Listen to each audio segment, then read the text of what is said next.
क्या? मेरी कंपनी के नौकरों ने मुझे ही कंपनी से निकाल दिया? इस कंपनी को मैंने अपने खून पसीने से सींचकर इतना बड़ा किया है। नैना अग्रवाल करोड़पति अग्रवाल खानदान की होनहार और पढ़ी लिखी लड़की थी। उसने अपने दादाजी की बनाई हुई कंपनी को रात दिन मेहनत करके इंडिया की टॉप 5 कंपनी में पहुंचा दिया था। लेकिन उसे क्या पता था कि उसके सगे चाचा उसके साथ ऐसा गिरा हुआ खेल खेलेंगे। कल से ऑफिस में भूल से भी दिखाई मत पड़ना, नहीं तो धक्के मार के बाहर फेंकवा दूंगा, समझी? नैना अपनों से लगे धोखे से भीतर तक टूट चुकी थी कि तभी उसका पति अथर्व उसके आंसू पूछते हुए बोलता है, परेशान मत हो नैना, वो तुमसे तुम्हारी कंपनी छीन सकते हैं, लेकिन वो तुम्हारे टैलेंट को कैसे छीनेंगे? नैना ने अथर्व को उम्मीद की नजरों से देखा और फीके पड़े चेहरे से मुस्कुराई। किसको उम्मीद भरी नजरों से देख रही हो नैना? यही मनहूस तुम्हारा काल है। सास मनीषा के ताने तीर जैसे अथर्व के सीने में चुभ गए। उसने तड़पते हुए बोला, माँ जी, आप मेरे बारे में इतना बुरा भला क्यों कहती हैं? मैं आपका दामाद हूँ। वैसे भी ये वक्त मुझे गाली देने का नहीं, नैना को सहारा देने का है। अथर्व के इस जवाब से नैना की माँ मनीषा झल्ला गई और उसने खींचकर अथर्व के गाल पर एक जोरदार तमाचा जड़ दिया। मैंने न कभी तुम्हें अपना दामाद माना था और न कभी मानूंगी। पति अथर्व के इस अपमान पर उसकी पत्नी नैना को दुख हुआ, लेकिन वो करे भी तो क्या करे। अथर्व का अपमान करने वाली उसकी सगी माँ जो ठहरी। अथर्व इस अपमान को अपनी किस्मत समझकर वहाँ से मुंह लटकाए चला गया। तभी दूसरे कमरे में अथर्व के पास एक अनजाने नंबर से कॉल आती है, जिस कॉल के आने के बाद अचानक अथर्व की पूरी दुनिया ही बदल जाती है। हेलो, मैं अभिराज बोल रहा हूँ। अभिराज? कौन अभिराज? कहिए, क्या काम है? अथर्व, थोड़ी देर में तुम्हारे फोन पर तुम्हारी जिंदगी बदल देने वाला एक नोटिफिकेशन मिलेगा, उसे देखना मत भूलना। Okay, bye. Hello hello hello.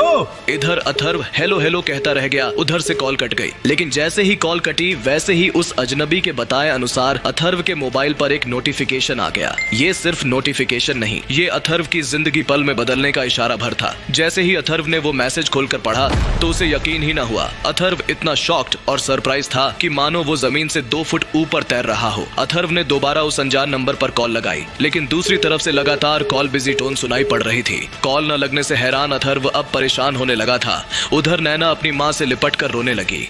Mummy, सब कुछ खत्म हो गया। मेरी सालों की मेहनत बर्बाद हो गई। क्या क्या सपने देखे थे कंपनी को लेकर, एक पल में सारे टूट कर बिखर गए। पता नहीं मुझसे क्या गलती हो गई। तुम खुद को दोष मत दो बेटी। खुद को दोष ना दूं तो फिर किसको दोष दूं मम्मी? अपने बेरोजगार, बदकिस्मत, बदतमीज पति अथर्व को। ऐसा क्यों बोल रही हो मम्मी? कल तुम्हारे चाचा शशिकांत की पार्टी में अथर्व ने जो हंगामा खड़ा किया, मार पीट की, ये उसी का फल है नैना। मैंने तुमसे मना किया था अपने जाहिल पति को चाचा की पार्टी में मत ले जाओ, लेकिन तुमने भी मेरी बात नहीं मानी। मुझे पता था ये गरीब जाहिल लोग अमीरों की पार्टी में फिट नहीं बैठते हैं, क्योंकि उन्हें अमीरों के रहन सहन और तौर तरीके नहीं पता होते हैं। मम्मी, मुझे नहीं लगता अथर्व ने कुछ गलत किया। तुम्हें आजकल बहुत प्यार आ रहा है अथर्व पर, उसकी गलती नजर नहीं आ रही है। क्या जरूरत थी पार्टी में मारपीट करने की? मम्मी, अथर्व ने कुछ गलत नहीं किया। जिस लड़के को अथर्व ने मारा था उस लड़के ने पहले मुझे छेड़ा था। अगर आपकी इज्जत पर कोई हाथ डालता तो क्या पापा खड़े होकर तमाशा देखते? हाँ, तमाशा देखते। अगर पार्टी रईसों की होती तो। वाह मम्मी, अथर्व के लिए जलन ने आपकी आंखों में काली पट्टी बांध दी है। आपने सही गलत का फर्क भुला दिया है। बहुत हुई तुम्हारी बदतमीजी नैना। उस 2 कौड़ी के अथर्व के लिए तुम अपनी माँ को बुरा भला कह रही हो। इसी का नतीजा है कि आज तुम सड़क पर आ चुकी हो। उतारो आरती अपने पति परमेश्वर की और ज्यों घुट घुट के अपनी जिंदगी। अब मेरा भी फैसला सुन लो। अब तुम्हें अपने पति अथर्व और अपने अग्रवाल परिवार में से किसी एक को चुनना होगा। या तो अथर्व को तलाक दो या इस घर को त्याग दो। घर या पति अथर्व को छोड़ देने की माँ की बात से नैना बिल्कुल टूट सी गई। वो फूट फूट के रोने लगी। उसकी ये रोने की आवाज जब दूसरे कमरे में अथर्व के कानों में पड़ी तो वो नैना की तरफ भागा और कमरे ने जो नजारा देखा उससे उसकी रूह कांप गई। नैना, ये क्या? तुम सूटकेस लेकर कहाँ जा रही हो अचानक? मैं अकेली नहीं जा रही अथर्व, तुम भी मेरे साथ चल रहे हो। हाँ हाँ, ले जाओ इस कूड़े को भी अपने साथ। इसके पास न घर है, न ठिकाना, न तुम्हें देने के लिए कपड़े हैं और न खिलाने को खाना। मैं भी देखती हूँ किस फुटपाथ पर तुम्हें सोने की जगह मिलती है और क्या रूखा सूखा खाने को मिलता है।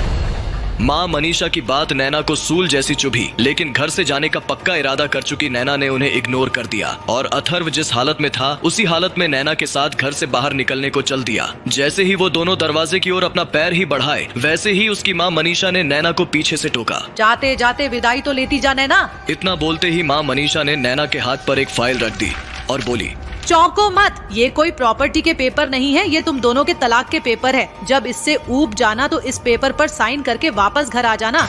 नैना बेटी, तुम्हारे लिए मेरे घर के दरवाजे तलाक के बाद खुल जाएंगे, नहीं तो जिंदगी भर घर के अंदर कदम नहीं रख पाओगी। नैना ने अपनी माँ के हाथों से वो कागज ले लिया और अगले ही पल नैना ने तलाक के कागज के 4 टुकड़े कर दिए और अपनी माँ के पैरों पर फेंक दिए। फिर मुड़ी और झटके से अथर्व के साथ घर के दरवाजे को पार करके घर के बाहर चली गई। जैसे ही दोनों घर से निकलकर रोड पर आए, वैसे ही माँ मनीषा झटपट सीढ़ियों से चढ़कर अपनी छत की बालकनी पर आ गई और रोड पर जाती हुई नैना और उसके पति अथर्व को देखते हुए एक और ताना मारा। कैसा लग रहा है महल से निकलकर सड़क पर आने में नैना? नैना ने पलटकर एक बार भी बेरहमों की तरह हंसती जन्म देने वाली अपनी माँ को और बचपन के आंगन वाले अपने घर को नहीं देखा। वो दोनों खुली सड़क पर सीधे जाने लगे कि तभी पीछे छत से नैना की माँ ने कुछ ऐसा देखा कि उनके होश उड़ गए, क्योंकि अचानक एक लंबी सी कार अथर्व और नैना के सामने आकर रुकी। फिर अथर्व और नैना दोनों उस कार में बैठ गए और कार आगे बढ़ गई। लेकिन जब नैना की माँ ने जाती हुई कार के पीछे कुछ लिखा देखा तो उसे पढ़कर नैना की माँ के ऊपर मानो पहाड़ ही टूट पड़ा हो। उसे अपनी आंखों पर यकीन ही न हुआ। सिंघानिया एंड सिंघानिया, ये तो देश के सबसे रईस खानदान से एक सिंघानिया परिवार के मालिक की प्राइवेट कार है। सिंघानिया साहब ने अथर्व और नैना के लिए अपनी कार क्यों भेजी? ये दोनों उस कार में बैठकर कहाँ गए? जो बेटी दामाद हो गए थे बेसहारा, उन्हें क्यों मिल रहा था अरबपति सिंघानिया परिवार का सहारा? क्या कहीं अथर्व का सिंघानिया परिवार से है कोई रिश्ता? अथर्व, ये कार किसकी है? हम कहाँ जा रहे हैं? नैना, ये मेरे मालिक मिस्टर सिंघानिया की कार है, जहाँ मैं नौकर का काम करता हूँ। अभी हम सिंघानिया एंड सिंघानिया के ऑफिस जा रहे हैं। अथर्व, हमें बहुत डर लग रहा है। अपनी कंपनी से निकाले गए, अपने घर से निकाले गए। अब क्या होगा हमारा भविष्य? चिंता मत करो नैना, मैं हूँ ना तुम्हारे साथ। अथर्व का इतना बोलना ही था कि कार सिंघानिया एंड सिंघानिया के 12 मंजिल ऑफिस की बिल्डिंग के बड़े से गेट से अंदर आ गई। वो बिल्डिंग किसी 5 स्टार होटल से कम नहीं लग रही थी। ये ऑफिस दुनिया के सबसे महंगे ऑफिस में से एक था। सिंघानिया एंड सिंघानिया कंपनी देश की टॉप की कंपनी थी। रिसेप्शन वाले गेट पर कार ने नैना और अथर्व को उतार दिया। इतने बड़े ऑफिस और खुद दोनों का हुलिया देख नैना असहज हो रही थी। अथर्व, हमारे कपड़े देखो, हम घर के ही कपड़ों में यहाँ इतने बड़े ऑफिस आ गए हैं। मुझे अजीब सा लग रहा है। लोग क्या सोचेंगे? नैना, लोगों का काम है सोचना, उन्हें सोचने दो, उससे कोई फर्क नहीं पड़ता। आओ मेरे साथ। इतना बोलते ही अथर्व ने नैना का हाथ मजबूती से थाम लिया, जिससे नैना की हिम्मत और कॉन्फिडेंस दोनों बढ़ गया था। लेकिन जैसे ही दोनों रिसेप्शन पर पहुंचे तो उन दोनों के साथ जो बर्ताव हुआ उसने नैना की आंखों में आंसू ला दिया। रिसेप्शन पर उन दोनों का सबसे पहले सामना हुआ कंपनी के सेक्रेटरी राजवीर सिंह से।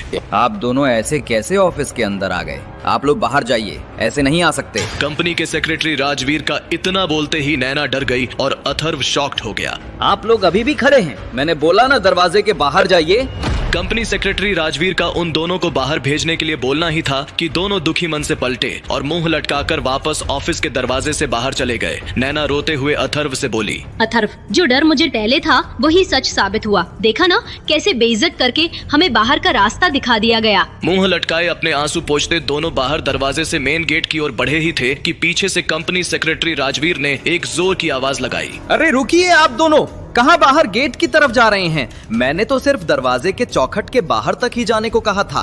सेक्रेटरी राजवीर की बात सुनकर अथर्व झल्लाकर पलटा और गुस्से में बोला, क्या सर, गरीबों को पेंडुलम बनाकर रख दिए हो? कभी कह रहे हो बाहर जाओ, कभी कह रहे हो इतना नहीं उतना बाहर जाओ। रुला दिया ना आपने मेरी बीवी को, अब बस कीजिए। अथर्व के गुस्सा होने पर कंपनी सेक्रेटरी राजवीर ने शांत होकर अथर्व से बोला, आप इतना गुस्सा क्यों हो रहे हो अथर्व? अब आप दरवाजे की चौखट को दोबारा देखिए, फिर बोलिए। कंपनी सेक्रेटरी राजवीर के कहने पर जैसे ही अथर्व और नैना ने भीगी हुई आंखों को झुकाकर दरवाजे की चौखट की तरफ देखा तो उन्हें अपनी आंखों पर यकीन ही न हुआ। चौखट पर एक अन्न से भरा हुआ कलश रखा था। फिर उसके बाद जो बात नैना और अथर्व से कंपनी सेक्रेटरी राजवीर सिंह ने बोली, उसे सुनकर दोनों सन्न रह गए। अरे नैना भाभी पहली बार ऑफिस आई हैं, तो ऐसे ही थोड़े ना अंदर आने दिया जाएगा। हमारी कंपनी संस्कारों वाली कंपनी है। ऑफिस के एम्प्लॉय की पत्नी हमारी बहू हुई और पहली बार बहू का प्रवेश पूरे संस्कारों रीति रिवाजों के साथ स्वागत किया जाता है। नैना भाभी कलश को अपने पैरों से अंदर की ओर धकेलिए। ऐसे सम्मान और स्वागत से नैना भीतर ही भीतर फूले नहीं समा रही थी, क्योंकि वो अपनी कंपनी और अपने परिवार दोनों से अपमान और तिरस्कार झेल चुकी थी और उसका मन सम्मान और स्वागत के लिए तरस रहा था। आज उसके खाली मन को सिंघानिया एंड सिंघानिया कंपनी ने सम्मान से भर दिया था। नैना कलश को गिराकर अंदर आ गई। अंदर आते ही उसने गर्व भाव से अभिभूत आंखों से अथर्व को देखा और बोला, थैंक यू अथर्व। एक तरफ नैना का मन भाव से भरा था तो दूसरी ओर उसके मन में कई सवाल भी खड़े हो रहे थे। आखिर अथर्व जिस कंपनी में मामूली सा नौकर है, उसे उसकी और उसकी बीवी के घर छोड़ने की जानकारी सिंघानिया एंड सिंघानिया कंपनी को कैसे मिली? अगर अथर्व इस कंपनी का मामूली नौकर है तो आज उसकी बीवी को सब इतना बड़ा सम्मान क्यों दे रही हैं? कुछ तो बात है जो अथर्व मुझसे छिपा रहा है। इस जमाने में कोई किसी से दो बातें तक प्यार से नहीं करता। जैसे ही नैना ने ये सारी बातें सोचना शुरू ही की, उसके चेहरे पर टेंशन साफ साफ नजर आने लगा, लेकिन उसने कंट्रोल करने की भरपूर कोशिश की। तभी राजवीर ने दोनों से कहा, अथर्व, नैना भाभी का चेहरा देखो, वो थकी हुई लग रही हैं। उन्हें आराम करने की जरूरत है। उन्हें गेस्ट रूम में रेस्ट करने दो और तुम मेरे साथ आ जाओ। ओके ठीक है, नैना तुम रेस्ट करो, मैं अभी आता हूँ। राजवीर के कहने पर नैना रेस्ट करने गेस्ट रूम चली गई और अथर्व राजवीर के साथ लिफ्ट से 12वीं मंजिल पर, जहां कंपनी के मालिक अभिराज सिंघानिया का कैबिन था, वहां पहुंच गया। अथर्व, सिंघानिया सर अंदर आपका वेट कर रहे हैं, आप जाइए। राजवीर मिस्टर सिंघानिया सर के केबिन के बाहर से ही वापस लौट गया और अथर्व ने मिस्टर सिंघानिया के केबिन का डोर खोला। अंदर हाथ में सिगार जलाए मिस्टर सिंघानिया खिड़की के बाहर की ओर मुंह करके खड़े थे। अथर्व के अंदर आते ही वो अथर्व की ओर पलट जाते हैं और बोलते हैं, अथर्व, आखिर 3 साल बाद वापस आ ही गए तुम। बहुत इंतजार कराया तुमने। सुबह का भुला अगर शाम को घर वापस आ जाए तो उसे भुला नहीं कहते अथर्व। अब सब कुछ तुम्हारा है। ये दौलत, शोहरत, ऑफिस और घर, पूरे साम्राज्य के अकेले तुम मालिक हो। मैं बूढ़ा हो चुका हूँ, अब नहीं होता मुझसे उतना काम। अब तुम्हें मेरा सहारा बनना ही पड़ेगा अथर्व। नहीं, मैं नहीं बन सकता अमीर। मैं नहीं ले सकता आपकी दौलत, आपका बिजनेस, साम्राज्य। ये क्या पागलपन है अथर्व? ऐसा तुम क्यों कर रहे हो? नैना की वजह से। नैना की वजह से? क्यों नैना की वजह से? वो तुम्हारी पत्नी है, वो खुश होगी। नैना ने गरीब अथर्व को अपनाया था। वो मेरी गरीबी को मेरा सच मानती है।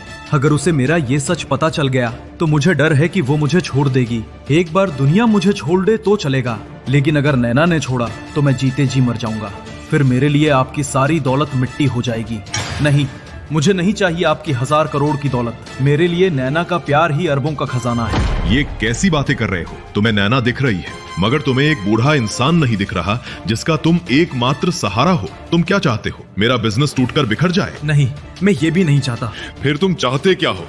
मैं चाहता हूँ कि मैं आपकी कंपनी में एक नौकर की तरह काम करूँ, और अगर आप चाहते हैं कि आपकी कंपनी को मैं संभालूं, तो आप मेरी जगह बिना मेरा राज खोले नैना को कंपनी में बड़ी जिम्मेदारी दे दीजिए। वो एक जबरदस्त बिजनेस वूमन है, गजब का टैलेंट है उसके पास, आपको तो पता ही होगा। हाँ, पता है। उसी ने अग्रवाल कंपनी को टॉप 5 में पहुंचाया था। क्या वो अपनी कंपनी छोड़ेगी? छोड़ेगी। उसे उसकी ही कंपनी से उसके सगे चाचा शशिकांत ने साजिश करके निकाल दिया है। ये बात तो मुझे नहीं पता थी। नैना बहुत ज्यादा टैलेंटेड लड़की है अथर्व। लड़की नहीं, बहू बोलिए। हाँ वही, नैना बहू। बहू बोलते बोलते मिस्टर सिंघानिया का दिमाग चमका और उनके बुझे हुए चेहरे पर अचानक रौनक आ गई। उन्होंने झट से अपने सेक्रेटरी राजवीर को अंदर बुलाया। राजवीर के अंदर आते ही मिस्टर सिंघानिया ने सेक्रेटरी राजवीर को एक ऑर्डर दिया। Yes sir. राजवीर, एक अपॉइंटमेंट लेटर बनाओ। किसके नाम पर और किस पोस्ट पर सर? कंपनी की नई चीफ मैनेजर के तौर पर मिसेस नैना सिंघानिया को अपॉइंट किया जाता है। मगर सर। अगर मगर कुछ नहीं, तुम्हें तो हमारे और अथर्व के बीच के रिश्ते के सच के बारे में पता है। कम से कम तुम्हें अगर मगर करने की कोई जरूरत नहीं राजवीर। जल्दी से लेटर टाइप कराओ और अभी के अभी नैना को चीफ मैनेजर बनाओ। आज से कंपनी की बागडोर नैना के हाथों में होगी। आज से कंपनी के सारे बड़े छोटे फैसले नैना ही करेगी। और अथर्व का क्या करना है सर? अथर्व को मेरा पर्सनल हाउसकीपिंग का काम दे दो। सर, अथर्व को मालिक की जगह नौकर बना रहे हैं सर? मिस्टर सिंघानिया मुझे नौकर नहीं बना रहे राजवीर जी, मैं खुद कंपनी का नौकर बन रहा हूँ। और राजवीर जी, आप ये बात दिमाग में अच्छी तरह बैठा लीजिए कि हमारा राज कभी भी नैना को ना पता चले, क्योंकि मिस्टर सिंघानिया और आपके सिवाय इस कंपनी में किसी को भी मेरा राज नहीं पता। हाँ राजवीर, जैसा अथर्व कह रहा है उसे अच्छे से फॉलो करना। Yes sir. राजवीर ऑफिस में ही रखे लैपटॉप पर लेटर टाइप करने लगा। तभी मिस्टर सिंघानिया ने अथर्व से इमोशनल होकर पूछा, अब तुम खुश हो अथर्व? मिस्टर सिंघानिया के पूछने पर अथर्व की आंखों में खुशी का आंसू छलक पड़ा और वो मिस्टर सिंघानिया के गले लग जाता है। तभी मिस्टर सिंघानिया ने झटके के साथ उसे खुद से दूर हटा दिया और बोले, दूर हटो हमसे, बिहेव योरसेल्फ। नौकर को मालिक के गले लगते लोग देखेंगे तो क्या ही कहेंगे। मिस्टर सिंघानिया का इतना बोलना ही था कि अथर्व डर गया। तभी मिस्टर सिंघानिया जोर जोर से हंसने लगे और अथर्व को दोबारा गले लगा लिया। डर गए क्या? मैं तो मजाक कर रहा था। सर, ये अपॉइंटमेंट लेटर तैयार हो गया। आप इस पर साइन कर दीजिए। मिस्टर सिंघानिया ने लेटर पर साइन किया और राजवीर को पकड़ाते हुए बोले, राजवीर और अथर्व, लो ले जाओ और नैना को ये लेटर अभी के अभी दो और उसे फौरन ऑफिस ज्वाइन करा दो। अब मेरा बचा हुआ जीवन थोड़ा सुकून से कटेगा। अथर्व और राजवीर दोनों नैना के पास गेस्ट रूम में आ गए और अथर्व ने नैना से बोला, नैना, बधाई हो। किस बात की बधाई? मैं नहीं, राजवीर सर तुम्हें बताएंगे। किस बात की बधाई राजवीर सर? आप मुझे सर ना बोलिए, मैं आपको मैम बोलूंगा। राजवीर की ये बात नैना को समझ में नहीं आई। उसका चेहरा कंफ्यूजन से भर गया। तभी राजवीर ने अपनी बात आगे बढ़ाई। ये लीजिए आपका अपॉइंटमेंट लेटर। आज से आप सिंघानिया एंड सिंघानिया कंपनी की नई चीफ मैनेजर, यानी हम सबकी नई बॉस हैं। नैना को राजवीर की बात पर यकीन ही न हुआ। उसे लगा जैसे राजवीर मजाक कर रहे हो। क्या अथर्व ये क्या बोल रहे हैं? ये सही बोल रहे हैं मेम साहब। जैसे ही अथर्व ने वो बातें कही, नैना ने कांपते हाथों से वह लेटर पढ़ा। उस पर लिखी हर बात पर उसे यकीन नहीं हो रहा था। खुशी के मारे उसका दिल जैसे उछल पड़ा। वह अथर्व से लिपटकर रोने लगी, मानो कोई अधूरा सपना अचानक पूरा हो गया हो। तभी राजवीर ने बोला, नैना मैम, आपके लिए नया ड्रेस शोरूम से ऑर्डर कर दिया गया है, वो आता ही होगा। उसके बाद जल्दी से तैयार हो जाइए क्योंकि आज ही आपको ऑफिस ज्वाइन करना है। कंपनी के नए प्रोजेक्ट के लिए कई छोटी कंपनियों के मालिकों के साथ मीटिंग रखी गई है और उन्हीं छोटी कंपनियों में से आपको टेंडर देने के लिए बेस्ट कंपनी को सिलेक्ट करना है। मैं आपका वेट 10वें फ्लोर पर चीफ मैनेजर के कैबिन में कर रहा हूँ। और हाँ, जब तक नैना मैम कैबिन में ना आ जाए तब तक अथर्व, तुम वेटिंग हॉल में जाकर नैना मैम से मीटिंग के लिए वेट कर रहे छोटी कंपनियों के मालिकों को चाय पानी पिला दो। See you। Okay Rajveer sir. Rajveer के जाने के बाद नैना और अथर्व एक दूसरे से लिपट कर रोने लगे। Thank you Atharva. Thank you मुझे नहीं, अपने टैलेंट को दो नैना। तुम्हारे काम के बारे में मेरे मालिक को अच्छे से पता था, इसलिए उन्होंने तुम्हें चीफ मैनेजर बनाया। तभी अचानक अथर्व का हाव भाव बदल गया, मानो उसे कुछ याद आ गया हो। अरे नैना, मैं भी जा रहा हूँ। वो टेंडर लेने के लिए आए हुए छोटी कंपनियों के मालिकों को चाय पिलाना है। अथर्व वहां से चला गया और चाय की कप वाली ट्रे लेकर सीधे पहुंच गया waiting room. Atharva waiting room के दरवाजे पर पहुंचा ही था कि उसकी नजर वहां मीटिंग के लिए वेट करते हुए दो मालिकों पर पड़ी, जिसमें से एक मालिक खिड़की के पास खड़ा किसी से फोन पर बातें कर रहा था। जब अथर्व ने उसका चेहरा गौर से देखा तो अथर्व की हवाइयां उड़ गई। उसके चेहरे की रंगत फीकी पड़ गई। वो कोई और नहीं, वो था नैना का वही चाचा जिसने नैना को अग्रवाल कंपनी से निकाल बाहर किया था। वो था शशिकांत अग्रवाल। हेलो, हाँ मैं शशिकांत अग्रवाल बोल रहा हूँ। हाँ, मैं पहुँच गया हूँ सिंघानिया एंड सिंघानिया कंपनी के दफ्तर में। मीटिंग बस शुरू ही होने वाली है। अगर आज ये टेंडर मेरी अग्रवाल कंपनी को मिल गया तो समझो किस्मत के दरवाजे खुल जाएंगे। पहले ये काम नैना करती थी पर मैंने उसे कंपनी से निकाल बाहर किया। अब भटक रही होगी कहीं सड़कों पर। खैर, आज का ये टेंडर मुझे हर हाल में चाहिए क्योंकि यही मेरी कंपनी का भविष्य तय करेगा। सामने चाचा ससुर शशिकांत अग्रवाल को देख अब क्या करेगा अथर्व? क्या चाचा से बता देगा नैना के चीफ मैनेजर बनने की बात? अथर्व चाय के कप की ट्रे लेकर फोन पर बातें करते हुए चाचा ससुर शशिकांत के पीछे पहुंच गया और उनसे पूछा, सर चाय पियेंगे? रख दो टेबल पर। सर चाय ठंडी हो जाएगी। बोला ना, रख दो टेबल पर। सर चाय गर्मा गर्म ही अच्छी लगती है। अथर्व के तीसरी बार पूछने पर शशिकांत चिढ़ गया।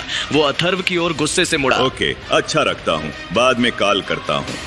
जब एक बार बोल दिया, समझ में नहीं आ रहा है तुमको? टेबल पर रख दो। हिंदी नहीं समझ में आती है क्या? अभी तक चाचा ससुर शशिकांत ने अथर्व का चेहरा ठीक से नहीं देखा था। गुस्से में चीखते हुए चाचा ने जैसे ही अथर्व का चेहरा ध्यान से देखा तो उसके हाव भाव बदल गए। वो अथर्व का मजाक उड़ाने के मूड में आ गया। उसने उस वेटिंग रूम में बैठे दूसरे बिजनेसमैन से अथर्व की ओर इशारा करके बोला, अरे ये तो मेरे बड़े भाई विजय का बेरोजगार दामाद है। इसकी जेब में कौड़ी नहीं लेकिन एटीट्यूड किंग वाला लेकर घूमता है। न जाने क्या देखकर मेरी भतीजी नैना ने इस गरीब से शादी की थी। इसी की वजह से इसकी बीवी और मेरी भतीजी नैना को मैंने कंपनी से बाहर मक्खी की तरह निकाल फेंका। मेरे बड़े भाई की किस्मत कितनी खराब थी। शायद उसने पिछले जन्म में पाप किया होगा जो ऐसा दामाद मिला उसे। मुझे तो इसे अपने भाई का दामाद बुलाते भी अच्छा नहीं लगता।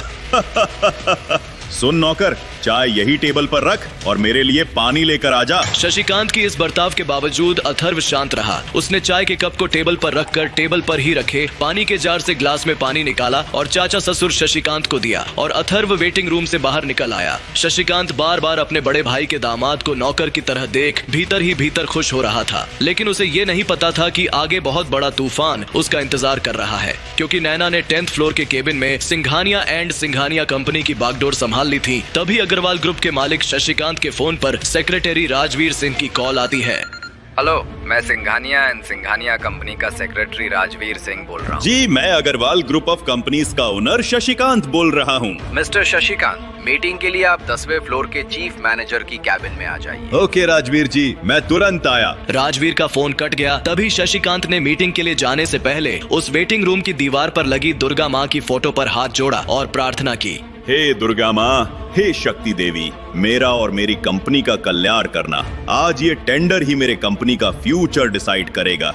जय माता दी। शशिकांत रूम से बाहर निकला ही था कि उसे दोबारा अथर्व दिख गया। अथर्व ने मीटिंग के लिए जाते हुए चाचा को देखते ही बोला, ऑल द बेस्ट चाचा जी, याद है ना 10th फ्लोर जाना है। अथर्व ये बोलते हुए मुस्कुराया और शशिकांत अथर्व को इग्नोर करते लिफ्ट पर चढ़ा और सीधे पहुंच गया। 10th फ्लोर पर सिंघानिया एंड सिंघानिया कंपनी के चीफ मैनेजर के केबिन के सामने उसने भगवान का नाम लिया और केबिन के डोर को खटखटाया। केबिन के भीतर से सेक्रेटरी राजवीर ने डोर खोला और शशिकांत का स्वागत किया। मिस्टर शशिकांत, जी, मैं शशिकांत। आइए, मैडम आपका बेसब्री से इंतजार कर रही हैं। शशिकांत कॉन्फिडेंस के साथ केबिन में एंटर करता है। अंदर आते ही वो देखता है कि चीफ मैनेजर मैडम अपनी चेयर के पीछे खिड़की से बाहर देखते हुए चाय पी रही है। मैडम की पीठ शशिकांत की ओर है। Good evening ma'am. शशिकांत के एक बार गुड इवनिंग मैम बोलने पर नैना ने कोई जवाब नहीं दिया। वो अभी पीछे मुंह करके चाय ही पी रही थी। शशिकांत चीफ मैनेजर का चेहरा अभी नहीं देख पाया था। तभी शशिकांत ने दोबारा थोड़ी ऊंची आवाज में बोला, good evening chief manager ma'am. क्या होगा तब जब होगा चाचा शशिकांत और नैना का आमना सामना? क्या नैना लेगी अपने चाचा से अपने अपमान का बदला या वो दे देगी अपने चाचा की कंपनी को काम? क्या चाचा मांग लेगा नैना से माफी? क्या होगा तब जब नैना को पता चलेगा अथर्व और सिंघानिया फैमिली के रिश्ते का सच? क्या नैना तोड़ लेगी अथर्व से रिश्ता या और गहरा होगा दोनों का प्यार? प्यार, परिवार और पेशे की ये जंग अब लेगी कौन सा नया रंग? हर सुलगते सवाल का दहकता जवाब जानने के लिए और पूरी कहानी सुनने के लिए अभी नीचे दिए गए इंस्टॉल बटन से डाउनलोड कीजिए पॉकेट FM और सुनिए ये बेहतरीन कहानी एम्पायर ऑफ हिडन किंग। अभी इस लिंक से पॉकेट FM इंस्टॉल करने से आप ये कहानी सुन सकते हैं बिल्कुल फ्री। ये ऑफर सीमित समय के लिए है।